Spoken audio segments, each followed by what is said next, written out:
Welcome to another episode of the Programmatic Digest podcast. I am your host, Hélène Parker. We have a fantastic guest today on the podcast.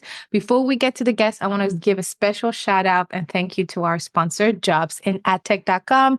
If you have not checked out the website, jobsinadtech.com is the place to go if you're in market or as an employer, if you're looking to hire a professional, jobsinadtech.com.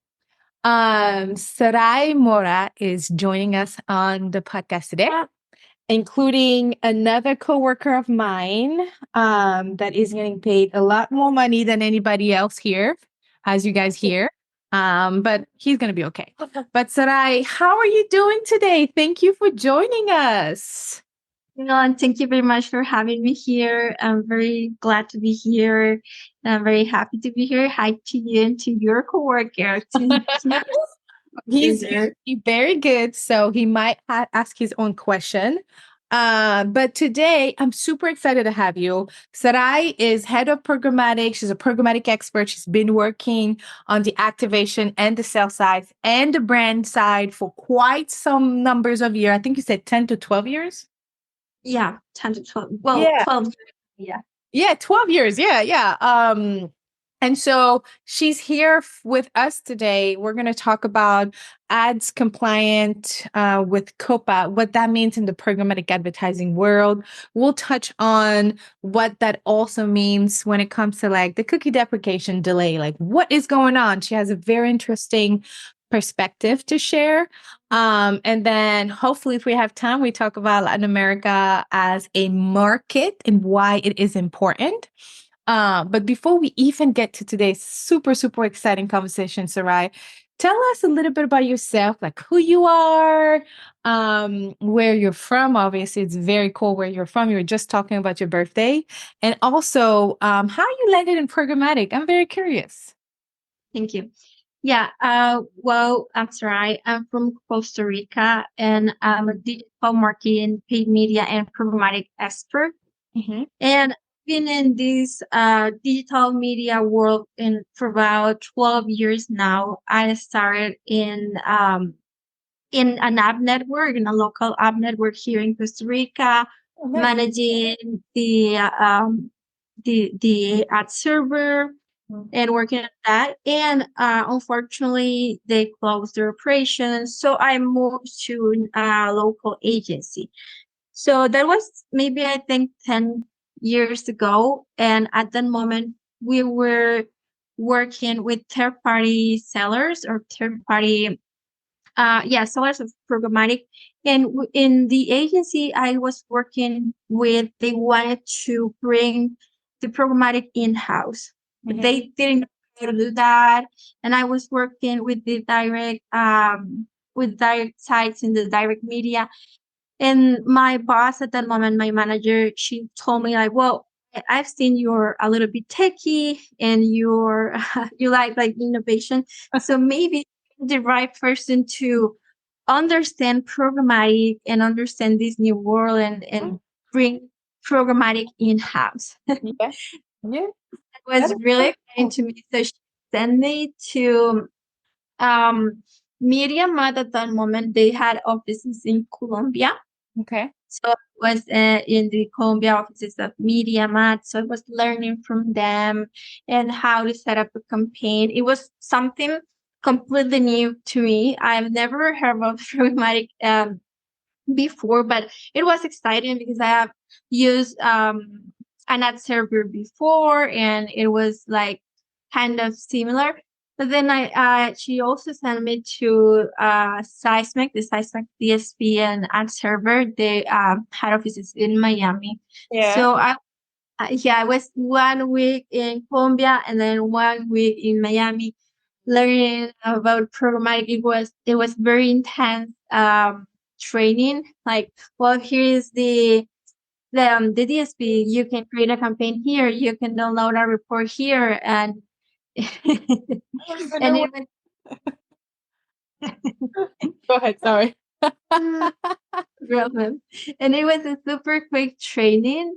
And then when I came back to Costa Rica, I had to create like complete programmatic area for the agency, and I started running campaigns. I remember that it was growing a lot at that time. So for the first month, I started working with 30 campaigns from a lot of different clients. And it was really challenging because it was my first time. I was just came back from Miami and from Colombia, and so it was super challenging.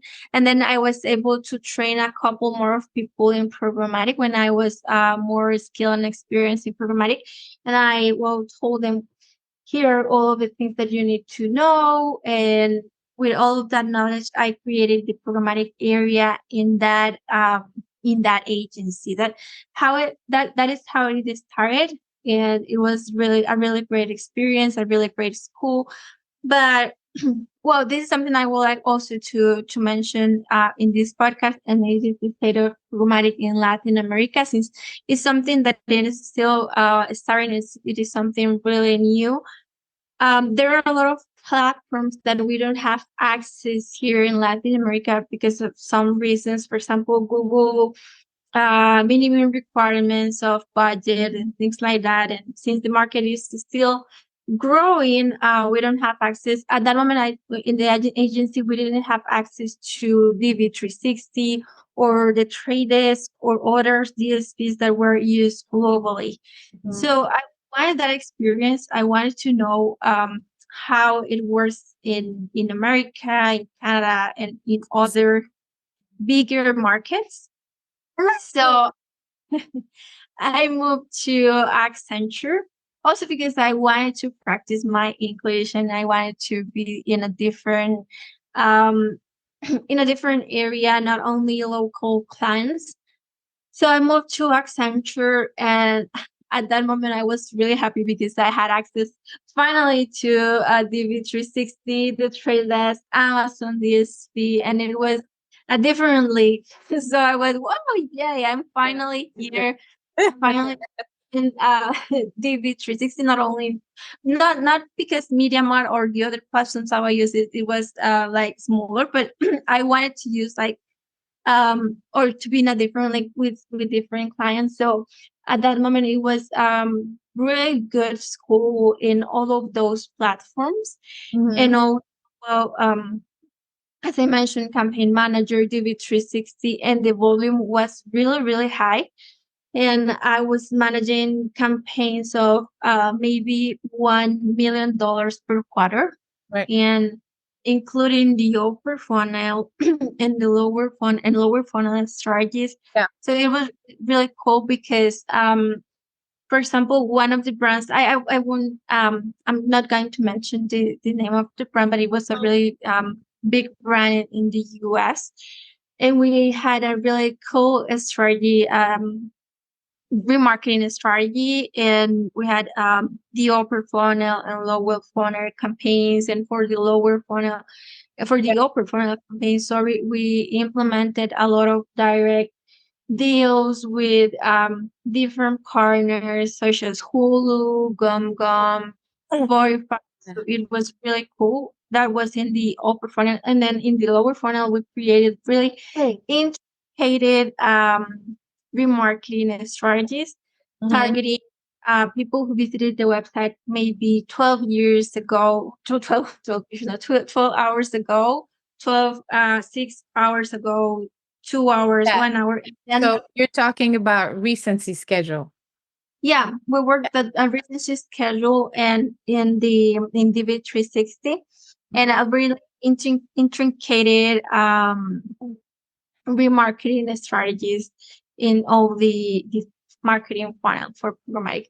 And then I moved to Amadeus working as a strategist, and in my most recent role as a head of programmatic at Kitos, I worked from the SSP side. That was a new experience for me because I haven't worked in the SSP side in the past. Ooh, so how was that? What was okay? So let me ask this question really quick because I've been predominantly on the PA side. And I've had a handful of sell-side clients but more on the education piece. Like, I've worked with quite a few clients like at PushUp, where I help them build internal educational materials for their clients and for their internal team. But I never got to do like sell-side, ad-ops, direct buy, programmatic, things like that. So as a buyer, what was the biggest change between what you did at Amadeus, let's say, or Accenture and Kiddos? Like, what's like one of the things like, oh, this was helpful because I have a buyer experience in that, but at the same time, this was very different. They knew working because I knew the platform. I was in the buyer side. I created campaigns and I created a lot of campaigns from the buyer side. And I was the one receiving the deals in the past, like deals with GumGum, deals with Hulu, Spotify, and all of that. But now I was the one creating the deals. Oh, okay. Yeah, so instead of including the deals in the DSP and traffic and all, I was the one creating the deals and also working directly with the buyers and the advertisers to make that deal work. And then it was also a different experience because for example, in Hulu or GumGum or all of those partners, they maybe don't work with kids advertising. So it is not maybe difficult, but with kids advertising, there are a lot of different regulations and different things that you need to take into consideration to make a campaign work. So it was different because I have been in the place of the advertiser. So I understood their needs. I understood what I need a campaign. I need to start this campaign on the first. And first of January is tomorrow. And we need to do this tomorrow. And you understand their needs. You understand what they need. You understand what we have at this budget and you need to reach the goals, yes or yes. There is not other option. So But go ahead, sorry. But on the other side, there was a new word to me because it was this martech world that I didn't not have experience with, and it was integrations because just for context, Kidos is an app network in SSP, so they have integrations with a lot of different apps in the kids environment. So, for example, Talking Tom, Talking Angela, and all of those kids apps.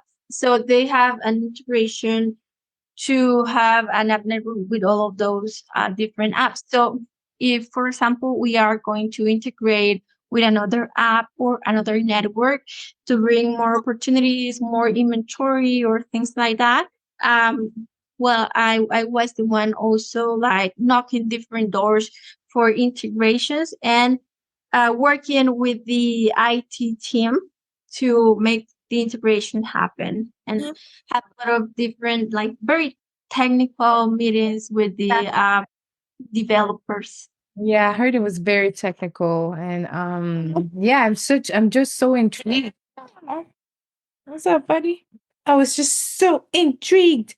I think it's a good segue into, one of the questions I had about what are the best practices, so we heard about YouTube getting in trouble for many reasons. But most recently, it was about the partner. I guess it was Google, not too much YouTube, but the partner, the search partner transparency, the whole debacle around it. And so I wanted to ask you, when it comes to targeting kids, what is allowed, what is not allowed? I've ran a few campaigns for early education clients, like early education schools, like preschools or kindergartens. But that was quite a few years ago, and that was pre-COVID. So have things shifted since then? And for our listeners, what would you recommend in terms of, best practices when it comes to those brands or running programmatically for those brands? What Yeah, would you sure. recommend? Yeah, first I would like to start with a little bit of context about what is COPPA and what the COPPA is basically a regulation from the US, and it's the Children Online Privacy Protection Act. And it is a US law, and it is designed to safeguard the privacy and personally identifying information of children under 13 who use online services. So this is really important, and it was originated in 1998, and because of a complaint about kids' privacy violations. So there are a lot of things as advertisers and also as publishers we need to take into consideration to be compliant with COPPA. So from a content perspective, it is important that we don't not include any violence, blood, or maybe something inappropriate. Even there is something really interesting that is happening in Spain and also in Mexico that I have read about. So, for example, in Spain, they recently launched like something related with the stereotypical advertising for children. So for example, that all of the girls advertising are related with dolls, Barbies, pink, and all of that, and the ones that are for boys are all about cars and color blue or light blue and a different type of advertising. So they want in Spain, they want to remove those stereotypical Oh, advertising. gender. Okay, so it's gender specific for those kids, and you can't no longer have that in the ads. Exactly, Spain, that is specifically in Spain. They would like to remove the stereotypical representation of girls and boys in advertising. Listen, that's going to be interesting, especially in the US market. I don't know if this is going to come to the US market, but like when my kid watches TV and she watches YouTube, even though I control the content, there are those ads that come up and shows other kids playing with like monster trucks, and I have a little girl, but she loves it. And every single toy that comes on TV, she wants it. And we go on to a negotiation pattern that's like, listen, sis, you you can have it all, but not right now, you know. Yeah.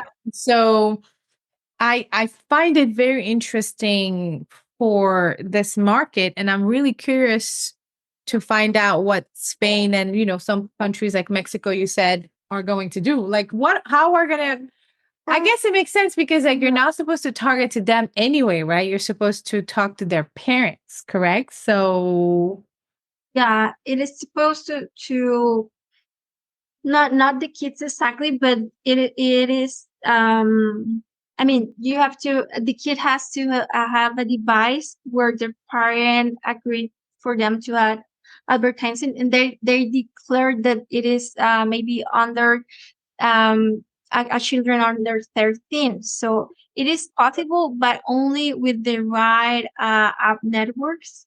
And they already declared that they were children and all of that. And well, continuing with the content, for example, it is not allowed violence, blood, or anything like it is related with yes, any inappropriate for children. But in terms of if we go into programmatic and with all of the things related with tracking and trafficking, there are a few things we need to take into consideration. So first thing is third-party trackers are not allowed. So yeah, third-party trackers is something that you cannot use because Google, for example, recognize this type of advertising as non-personalized ads. So you cannot include or you cannot track the identifiers from children. You cannot track any personal information from them. yeah. So any third-party trackers, if you have like any third-party verification tools or something like that, like Mode or anything like similar, it is not possible to have those into the kids advertising. And this is something that I didn't know, and I realized about that during my work at Kiddos, because at first we were struggling with a lot of campaigns, and I was working a lot of A/B testing, and it was because we didn't get to scale in a few campaigns, and I was, wow, this is curious. This is sad, because we are scaling in these campaigns in this maybe particular region, but we are not scaling in these other campaigns. And I work a lot of A/B testing, also creating the campaigns in a test environment myself in my DSP DV360 access to see what happened there. Yeah. And after a few testing, maybe working with guaranteed, not guaranteed, and a lot of different deals, I realized that the specific issue, it was the third-party trackers. So I created documentation for clients, and it was something really new for them as well. And we cannot, unfortunately, we cannot use. And I think a lot of education needed in this field as well. Yeah. Because we need to educate the clients to understand what are the needs for a different campaign, like targeting COPPA, for example, and a campaign which is not targeting COPPA. And another challenge that I have working, it was like the block leads and allow leads and all of that we usually work in Programmatic, because I was working with an app network, and the advertisers still wanted to include block leads and allow leads and all of that. But it was a challenge, because I had to educate them, like, well, maybe this is not possible, because we are already working with an app network, which is COPPA compliance, and of course we don't have those. Maybe he wants to ask. Yeah, he is asking a question. Yeah. Now we're talking about kids already. Yeah, we talk about him and this the COPPA. Man. Okay, so the tracking things, the tracking tag management, I had no idea. So that's something we need to be mindful of. And I knew that you cannot target the audience per se, but so what would you say? Okay, so let's, before we go into the closing segments, if there's maybe three things, bless you. If there's three things, bless you, buyers, traders, listeners should remember from our conversation, and specifically about this topic of COPPA, how to best target, how to not target. What is three things you would want them to know? Like, oh, if you're thinking about running a campaign where this audience may be targeted, these are the things you want to remember and do. Sure. Well, there are three things that I consider really important to be COPPA compliance. And the first one is, review really well your content or the content of your ads to be 100% compliance, like no violence. And also there are specific regulations in different countries. So for example, in Europe, we also have GDPR, and I'm sure you have heard about that. And in Spain, as I mentioned, they wanted to include that like gender neutral regulation. And also, for example, in Mexico, it is not allowed to advertise food for kids, because there are a lot of regulation with all of the sugar and different things for kids. So you need to know your audience and the countries you're targeting really well, and the content that you will advertise. And then also maybe read a little bit about COPPA, and know that maybe if you're working with a specialized app network in kids, if they have all the regulations and all the compliance up to date, you don't need to worry about third-party trackers because those are not allowed for kids. Yeah. And and if you are from the SSP or app network side as well, if you're, for example, in the open market and you need to approve or disapprove ads or campaigns, because this is something I work as well, just review really well all of the content that you are allowing into the open market of programmatic. So I think this is key in the COPPA compliance programmatic world because the fines and penalties are really high. Uh-huh. I read that I would imagine you can't, uh, you can't mess around. I think it's really cool that in Mexico you can't advertise food to kids because you're right. Like I said, when my kiddo is watching something, she'll be like, "Mommy, I want to eat this. I want to try this." And some of them are high sugar, and she is stimulated enough at her age. So because of the environment we live in here, at least in the US, and so the least amount of sugar she can get, the better it is for everyone. yeah. But my kid is really great. I mean, I can't complain about that. So I appreciate this conversation, Sarai, because it's I don't know if it's talked about enough. And I know that there are a lot of rules internationally that are not in like that do not mm, meet US at least rules, but I think it's really important to have a different perspective as a buyer and also on the sales side, but also from a brand's perspective to understand when some competition arise.